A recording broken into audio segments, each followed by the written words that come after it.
Hello guys, hope all you are fine. आज की जो क्लास है वो ऑटोकैड की 7th क्लास है। इस क्लास में हम जितने भी कमांड्स कवर करेंगे वो यहाँ पे लिस्टेड है। पहला जो हम कमांड करेंगे वो है आपका लिमिट्स और दूसरा यूनिट्स। लिमिट्स नॉर्मली किस लिए सेट होता है, जैसे कि आपको कोई ड्राइंग बनानी है, ठीक है। ये आपका प्लेन हो गया जिसके ऊपर आप ड्राइंग बनाते हो, या फिर आप कह लो शीट हो गया, ठीक है। तो ये नॉर्मली होता क्या है, ये इन्फिनाइट मतलब आप इधर भी देखोगे, इधर भी इन्फिनाइट है, इधर भी इन्फिनाइट है, मतलब बहुत ही बड़ा आपका पेज है। कितना भी आप बड़ा ड्राइंग बनाना चाहते हो तो इजीली बन सकता है। नॉर्मली होता क्या है, जब आप ड्राइंग बनाते हो तो हम क्या करते हैं कि हम अपने जो भी ऑटोकैड का जो हमारा प्लेन होता है उसमें हम क्या करते हैं, लिमिट्स फिक्स कर देते हैं। मतलब एक एरिया फिक्स कर देते हैं कि इतने के अंदर ही ड्राइंग, अगर मैं कुछ भी ड्रॉ करूं, चाहे मैं लाइन लूं, पॉलीलाइन लूं, सर्कल लूं, आर्क बनाऊं, रेक्टेंगल बनाऊं, वो इजीली इसी एरिया में बनना चाहिए और इससे बाहर ना बने, ठीक है। तो इसलिए हम क्या करते हैं, लिमिट्स का फिक्स कर देते हैं। तो सबसे पहले हम क्या करेंगे, लिमिट्स यूज करेंगे। तो लिमिट्स यूज करने के लिए उसका शॉर्टकट की क्या है, LIM एंटर। जैसे ही आप LIM एंटर करते हो तो यहाँ पे क्या पूछता है, specify lower left corner. Specify lower left corner मतलब नॉर्मली ये है क्या, जो हम एरिया बताएंगे वो रेक्टेंगल के फॉर्म में बताएंगे, ठीक है। तो रेक्टेंगल के फॉर्म में अगर आपने प्रीवियस वीडियो में देखा होगा, 6th वीडियो में, जिसमें मैंने बताया था कि रेक्टेंगल को डिफाइन करने के लिए हमें क्या करना पड़ता है, 2 कॉर्नर पॉइंट देना पड़ता है, ठीक है। तो इसमें भी हमें क्या करना पड़ेगा, कोई 2 कॉर्नर पॉइंट देना पड़ेगा, ठीक है। तो फर्स्ट जो हमारा लोअर लेफ्ट कॉर्नर होगा वो होगा ये, और अपर लेफ्ट कॉर्नर होगा ये वाला, ठीक है, ऊपर वाला जो लेफ्ट कॉर्नर होगा, ठीक है। तो नॉर्मली इसको हम क्या कर सकते हैं, कोऑर्डिनेट सिस्टम के अकॉर्डिंग सेट कर सकते हैं। कोऑर्डिनेट सिस्टम का अकॉर्डिंग मतलब ये आपका एक्स एक्सिस हो गया और ये आपका हो गया वाई एक्सिस। तो यहाँ से ये जो हो गया, ये वाला पॉइंट क्या हो गया, ओरिजिन पॉइंट हो गया। तो ओरिजिन पॉइंट क्या होता है कि एक्स का भी 0 और वाई का भी 0, ठीक है। तो यहाँ पे हमें सबसे पहले जो लोअर लेफ्ट कॉर्नर है वो हमें बताना पड़ेगा 0,0, ठीक है। अगर आपने कोऑर्डिनेट सिस्टम कर चुके हो तो आप ऐसे देख सकते हो। अगर आपको नहीं पता तो मैं एक काम करूँगा, उसके बारे में अलग से कोई वीडियो बना के मैं बता दूंगा, ठीक है। ये जो कोऑर्डिनेट सिस्टम होता है इसे कहते हैं हम एब्सोल्यूट कोऑर्डिनेट सिस्टम। आप चाहो तो अपने तरफ से थोड़ा बहुत रिसर्च भी कर सकते हो, गूगल पे सर्च करके, ठीक है, देख भी सकते हो कि एब्सोल्यूट कोऑर्डिनेट सिस्टम होता क्या है, ठीक है। तो हमने क्या कर दिया, यहाँ पे लोअर लेफ्ट कॉर्नर 0,0 कर दिया। अब जो अपर लेफ्ट कॉर्नर है ये इसका डिफाइन करेगा कि इसकी हाइट कितनी है और इसकी लेंथ कितनी है। तो अगर हमें इसकी लेंथ मतलब यहाँ से लेके यहाँ तक का लेंथ हमें कितना चाहिए, 297, और इसकी हाइट जो है या फिर विड्थ है वो हमें कितना चाहिए, 210 चाहिए। तो हम यहाँ पे प्रेस कर देंगे 297,210। क्यों, क्योंकि नॉर्मली ये क्या है, ये A4 अगर आपने शीट का नाम सुना होगा, A4 शीट का साइज होता है, ठीक है। कौन सा, लैंडस्केप वाला। लैंडस्केप क्या होता है, जिसकी लंबाई ज़्यादा होती है और जिसकी चौड़ाई कम होती है, ठीक है, तो उसे कहते हैं लैंडस्केप। और कोई ड्राइंग शीट जिसकी चौड़ाई ज़्यादा होती है, मतलब उसकी हाइट ज़्यादा होती है और लंबाई कम होती है, उसे कहते हैं पोर्ट्रेट ड्राइंग शीट, ठीक है। तो हम नॉर्मली क्या करेंगे, लैंडस्केप ड्राइंग शीट का साइज लिखेंगे, ठीक है। तो यहाँ पे लिख देते हैं 297,210 और यहाँ पे कर देते हैं एंटर। तो सिंपली ये क्या होगा, ये हमारा यहाँ पे फिक्स हो गया। एक बार देख लेते हैं फिर से, LIM एंटर कर दो। तो यहाँ पे हमने सेट तो कर दिया, बट इसको हमने अभी क्या है, ऑन नहीं किया, ठीक है। तो हमें एक बार फिर से यहाँ पे आना है और यहाँ पे कर देना है ऑन, ठीक है। जैसे हम यहाँ पे ऑन कर देंगे, अब ये ऑन हो गया। तो सिंपली मैं क्या करता हूँ, ये जो आपने एरिया इसको बताया है, हमें पता नहीं चल रहा एरिया कहाँ से कहाँ तक है, तो इसको मैं एक क्या करता हूँ, एक बाउंड्री सा बना देता हूँ। बाउंड्री मतलब सिंपली मैं L एंटर करके लाइन ले लेता हूँ, बाउंड्री बना लेता हूँ, मतलब 0,0 लाइन एंटर करके फिर 0,0 एंटर कर दिया, 297 एंटर और फिर 210 इसकी विड्थ, ठीक है गाइस। उसके बाद फिर से यहाँ पे इसकी लेंथ कितनी है, वही 297 एंटर और यहाँ पे 210 एंटर। सिंपली ये स्ट्रेट आ रहा है, लेकिन अगर आप नॉर्मली लाइन से ड्रॉ करोगे तो वो कभी स्ट्रेट नहीं आता। पता है किस लिए होता है, क्योंकि हमने यहाँ से ये वाला जो मोड है, ऑर्थो मोड, हमने ऑन कर रखा है।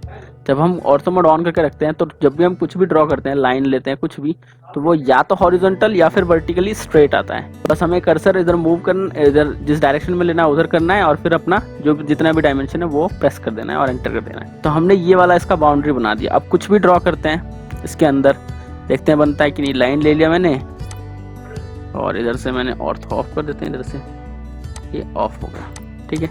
अब कुछ भी ड्रॉ कर रहे हैं इसके अंदर बन रहा है, ठीक है। लेकिन जैसे मैं बाहर प्रेस कर रहा हूँ तो देखो ये नहीं ले रहा, ये एक्सेप्ट ही नहीं कर रहा। क्यों, क्योंकि इसका एरिया फिक्स्ड है।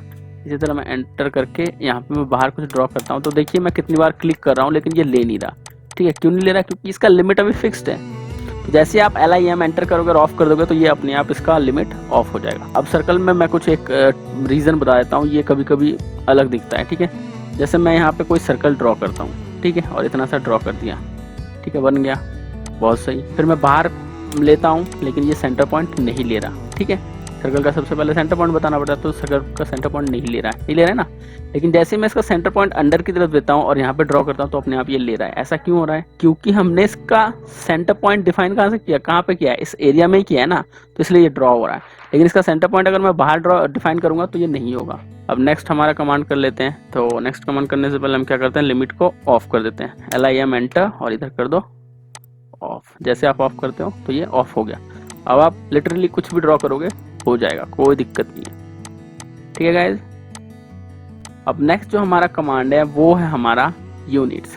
यूनिट्स नॉर्मली क्या होता है, यूनिट्स वैसे बेसिकली 2 टाइप्स के यूनिट्स होते हैं, ठीक है। एक तो होता है आपका ड्राइंग यूनिट, दूसरा होता है आपका डायमेंशनल यूनिट। अब ड्राइंग यूनिट और डायमेंशनल यूनिट में क्या फर्क है? ड्राइंग यूनिट क्या होता है कि जब भी आप कोई भी ड्राइंग बनाते हो तो वो जो आप ड्राइंग बनाओगे वो किस यूनिट में वर्क करोगे आपको पहले फिक्स करना पड़ेगा। फिट में, इंच में, ठीक है, मीटर में, सेंटीमीटर में, mm में चाहिए आपको, मतलब मिलीमीटर में चाहिए, तो आपको पहले फिक्स करना पड़ेगा। तो उसके बाद आप कितनी भी लेंथ लोगे, 10 लोगे, 8 लोगे, वो कितने में होगा, उस पर्टिकुलर उस यूनिट पे होगा। मतलब अगर आपने यूनिट इंच में कर दिया तो आप 10 प्रेस कर रहे हो तो 10 इंच ले रहा है, ठीक है। अगर आपने सेंटीमीटर में कर लिया तो आप 100 प्रेस कर रहे हो तो 100 सेंटीमीटर में ले रहा है। तो कोई भी ड्राइंग शुरू करने से पहले जो पहला जो स्टेप होता है वो हमारा होता है यूनिट सेट करना। यूनिट बताने के लिए हम क्या करते हैं, सबसे पहले वही शॉर्टकट UN एंटर, इधर आ गया आपके पास ड्राइंग यूनिट्स।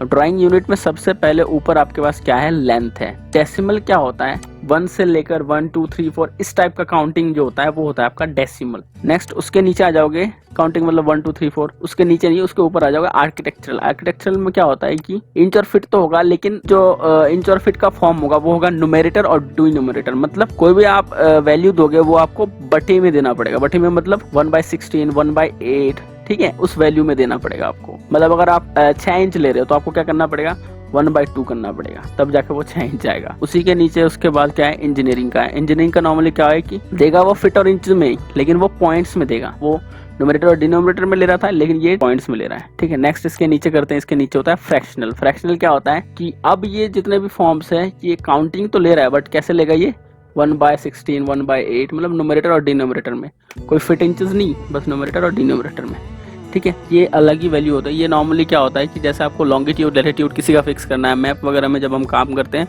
तब आप साइंटिफिक का यूज़ करके करते हो। इसकी वैल्यूज़ बहुत ही मतलब इन्फिनाइट होती है, काफ़ी दूर तक होती है, मतलब 0.0001 2 3 4 5 6 7 इस तरह, मतलब बहुत सारे डिजिट्स में होते हैं, तब हम यूज़ करेंगे साइंटिफिक का, ठीक है। उसके बाद आप यहाँ पे आ जाओ, इसको मैक्सिमम टाइम डेसिमली कर दो, ठीक है। उसके बाद यहाँ पे आ जाओ एंगल पे। एंगल में क्या होता है, डेसिमल डिग्रीज।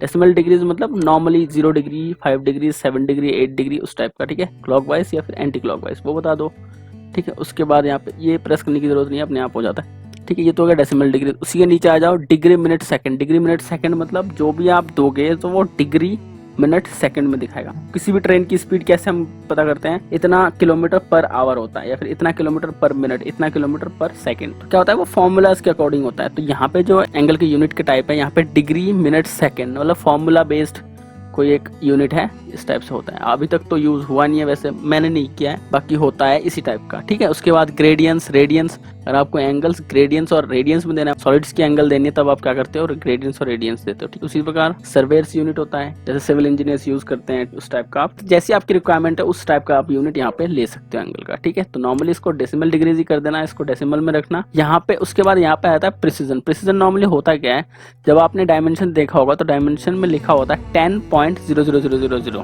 ठीक है, 4 जीरो दिखाता है। उसी तरह यहाँ पे भी एंगल का क्या दिखाएगा, 90.000, ठीक है। तो अगर आपको इसकी प्रिसीजन मतलब पॉइंट के बाद कितना जीरो चाहिए वो आप यहाँ से फिक्स कर सकते हो। पॉइंट के बाद मेरे को 1 ही जीरो चाहिए, ठीक है, पॉइंट के बाद 2 ही जीरो चाहिए, पॉइंट के बाद 3 जीरो चाहिए, पॉइंट के बाद 4 जीरो चाहिए, यहाँ से फिक्स होता है। तो यहाँ तक तो था आप लेंथ की यूनिट बताना और एंगल की यूनिट बताना। लेकिन जब आप इंसर्शन स्केल क्या होता है कि जो आप ले रहे हो यहाँ पे, जब आप कुछ भी प्रेस करोगे 10, तो 10 का मतलब क्या होगा यहाँ पे, unitless, inch, feet, US survey feet, miles, millimetre, centimetres, metres.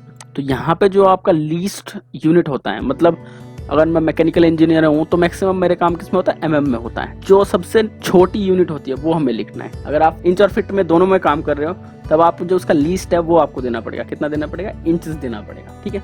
Length का यहाँ पे यूनिट है डेसिमल में, जो लेंथ का यूनिट है डेसिमल है, और प्रिसीजन 4 पॉइंट के बाद 4 जीरो है। उसके बाद एंगल में डेसिमल डिग्रीज है, और यहाँ पे इंसर्शन स्केल हमने क्या कर रखा है, इंचेस में कर रखा है। तो जैसे हम ओके करते हैं और कोई भी लाइन लेते हैं, और यहाँ से यहाँ तक मैंने क्या कर दिया, यहाँ पे मैंने ऑर्थो ऑन कर देता है। यहाँ पे हमने ले लिया कि 6, और यहाँ पे मैंने इंच का दे देते हैं, फिट का दे देते हैं, और एंटर करते हैं। तो यहाँ पे आप देखोगे कि इनपुट उसने नहीं लिया। क्यों नहीं लिया, जो हमारा जो वहाँ पे लेंथ जो हमारा यूनिट है वो हमारा क्या है, डेसिमल है। ये क्या हो रहा है कि हम जब भी इसको कर रहे हैं तो ये नहीं ले रहे हैं, लेकिन जैसे हम एग्जिट करते हैं, हम फिर से यूनिट में जाते हैं, और यहाँ पे हम कर देते हैं इस बार इंजीनियरिंग, और यहाँ पे कर देते हैं ओके। तो आप देखोगे कि लाइन लिया हमने, और यहाँ से स्टार्ट किया, और यहाँ से यहाँ तक कम कर दिया 6, और यहाँ पे फिट और एंटर कर दिया। तो आप देखो इसने इजीली क्या कर दिया वो। तो इस तरह अगर हमें ऊपर लेना है तो यहाँ पे हमने कर दिया 3, और यहाँ पे इंच कर दिया, तो इसने क्या कर दिया 3 इंच ले लिया। तो आप देख सकते हो कि अगर हम वहाँ पे ड्राइंग यूनिट में अगर हम उसका जो लेंथ टाइप है वो अगर हम एमएम कर देते हैं या फिर डेसिमल रखते हैं तो ये इंच वाले इनपुट्स नहीं लेता है। जब भी हम एमएम में काम करेंगे तब हम डेसिमल रखेंगे, और जब हमें फिट और इंचेस में काम करना है तब हमें इंजीनियरिंग या फिर हम क्या कर सकते हैं, आर्किटेक्चरल ले सकते हैं इजीली। दोनों कमांड बहुत ही इंपॉर्टेंट है, तो आप इस तरह से यूज़ कर सकते हो, ठीक है। सिंपली आप फिलहाल एमएम में काम करो डेसिमल फिक्स करके, ठीक है। और इसमें दिखाना हो इसके लिए मैं अलग से क्लास में मैं आपको बता दूंगा, dimension style manager. Okay, thank you guys, thanks for watching, stay connected with us, thank you.